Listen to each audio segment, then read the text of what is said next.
Covid की वजह से 2 सालों तक इन डब्बों वालों का काम बंद रहा और उसके बाद अब काम नहीं मिल रहा। और सबसे बड़ी जो तकलीफ इनकी है कि जो जिन साइकिलों से ये डब्बे पहुंचाते थे स्टेशनों के बाहर वो खड़ी रहती थी, लोकल ट्रेन से वो आते थे, इन साइकिलों को लेते थे और फिर इनकी साइकिलें मुंबई की सड़कों पर दौड़ने लगती थी और उस जगह तक पहुंचती थी जहां इन्हें डब्बा पहुंचाना होता था।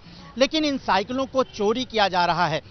क्या कितनी बड़ी दिक्कत है और क्या क्या प्रॉब्लम्स खड़ी हो गई हैं इन साइकिलों के साथ? अभी हम लोग का जो ये पार्किंग है, ये पार्किंग हर एक स्टेशन में पार्किंग है और यहाँ पर विरार से लेके चर्चगेट, डोंबिवली, कल्याण, थाना, ये यहाँ से हर एक अलग अलग जगह से लोग काम के लिए आते हैं। अभी ये हमारे साथ में जो लोग हैं, ये कई लोग कांदिवली से आए हैं, कोई बोरौली से आए हैं, कोई इधर दादर साइड से आते हैं। हम लोग का लगभग काम सुबह 9 बजे से दोपहर के 4 बजे तक चालू रहता है। लेकिन 4 बजे के बाद जहाँ पर जैसे कि अभी ये अंधेरी स्टेशन है, अभी अंधेरी स्टेशन में ये पार्किंग किया हुआ है। यहाँ से बंदा कांदिवली रहता है तो अंधेरी स्टेशन में पार्किंग करके कांदिवली घर पे निकल जाता है। लेकिन बाद में यहाँ से आके कोई भी यहाँ पर उसका साइकिल का लॉक तोड़ के यहाँ से साइकिल गायब कर देते हैं। ये काफ़ी अभी 2 महीने से काफ़ी कंप्लेंट आ रही है और हर एक स्टेशन से एक साइकिल गायब हो रही है हमारी। क्या आपको लगता है कि ये जो डब्बे वाले उनके साथ ये दोहरी मार है, क्योंकि कई सालों से 2 सालों से 3 सालों से आप लोगों का धंधा बंद था और अब ये एक नई जो है प्रॉब्लम खड़ी हो रही है? देखो, पहला भी हो रहा था और अभी भी हो ही रहा है।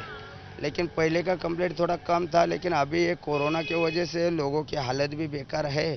उसके वजह से अब रोड पे घूमने फिरने वाले जो टपोरी लोग हैं वही लोग ये काम कर सकते हैं। क्योंकि आप लोगों ने इसके लिए शिकायत की है? काफ़ी टाइम कंप्लेंट किया हुआ है हम लोग के। में चौकी में भी कई लोगों ने एनसी दिया हुआ है, लेकिन साइकिल है उसमें कोई नंबर नहीं रहता है, कुछ भी नहीं रहता है। इसके लिए उसके बारे में कुछ भी पता नहीं चलता है। और भी डब्बे वाले मुझसे कितनी बड़ी दिक्कत खड़ी गई है लोगों, आप लोगों के सामने जो है कोविड के बाद और इस तरह की जब समस्याएं आ जाती हैं तो? अभी कोविड के बाद तो इधर मैं आया तो मेरा साइकिल पूरा ख़राब हो गया था। तो मैं मेरे आदमी लोग को बोला कि रोज़ हवा मारना पड़ता है, टायर भी गया था, ट्यूब भी गया था, तो मैं उसको बनवाया। 2 टायर डाला, 2 ट्यूब डाला, 1 रिम डाला, महीना भर चलाया। उस दिन मेरा बंदा ने क्या किया, लॉक नहीं लगाया और हम लोग ग्रैंड रोड पे निकल गया। सोमवार को आके देखते तो मेरा साइकिल इधर नहीं था, गायब हो गया था। अभी उसको कम से कम 2200 रुपया मैं खर्चा किया था। ये एक नया खर्चा आप लोगों को मिल जा रहा है? खर्चा मतलब हमारे मंडल से ही मिलता है, लेकिन वो लोग मेरे को बोला अभी इसके बाद होएगा तो तुम्हारे पगार में से काटेगा, तो जिम्मेदारी ले लो। अगर मैं बात करूं तो और किस किस तरह की कितना धंधा जो है आप लोगों का, कितना काम जो है कम हो गया है, खत्म हो गया है? देखिए, अभी हम लोग लगभग 8 से 10 हज़ार रुपया कमाते हैं। अभी उसमें भी हम लोग का घर का खर्चा है, बाकी दूसरा भी खर्चा है। उसमें से साइकिल के लिए भी हर महीना 400-500 रुपया, 1000 रुपया खर्चा करना पड़ता है। और उसमें भी अभी साइकिल लेना काफ़ी महंगी बात है, क्योंकि ये हम लोग की जो साइकिल है वो 8 से 10 हज़ार के बीच कम से मिलती नहीं है। और आदमी को अभी ये पूरा तनख्वाह का अगर साइकिल खरीदी करना है तो उसके घर का पूरा खर्चा पानी बंद हो जाता है। कितना धंधा कितना कम? अगर मैं पहले की कोविड के पहले बात करूं तो कितना धंधा हो जाता था, कितना काम मिलता था? क्या काम पूरी तरह से लगभग ठप हो गया है?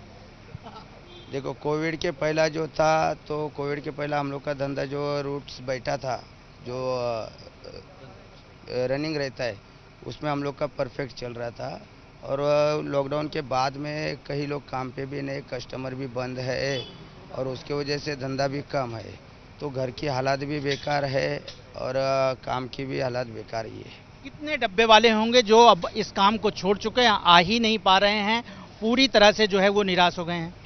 देखिए, अभी वैसे हमारे यूनियन में तो 5000 लोग काम कर रहे हैं, लेकिन उसमें से भी अभी ज़्यादा से ज़्यादा 700-800 लोग काम कर रहे हैं पूरे मुंबई में। बाकी लोग तो ऐसे घर पे कोई माली काम कर रहा है, कोई वॉचमैन का ड्यूटी कर रहा है, कोई किराना माल में कर रहा है, कोई ऐसा पार्सल विर्सल पहुँचाने का काम कर रहे हैं। ये एक बड़ी बात कि अगर मैं लॉकडाउन की बात करूं तो उसके पहले करीब 5000 डब्बे वाले काम करते थे, लेकिन आज की तारीख में सिर्फ जो है 7-8 डब्बे वाले, 700-800 डब्बे वाले हैं जो अब इस काम पर निकल रहे हैं, डब्बे पहुंचा रहे हैं, क्योंकि अब उनके ग्राहक कम हो गए हैं, उनको धंधा नहीं मिल पा रहा है और डब्बे वालों के सामने मुंबई के डब्बे वालों के सामने ये बहुत बड़ी तकलीफ है। ये वो डब्बे वाले हैं जो महारानी एलिजाबेथ और उनके बेटे चार्ल्स की शादी तक में शामिल हो चुके हैं और टाइम मैनेजमेंट के लिए इनको देश विदेशों में बुलाया जाता था। कैमरामैन आसिफ के साथ राजेश त्रिपाठी, एबीपी न्यूज़, मुंबई।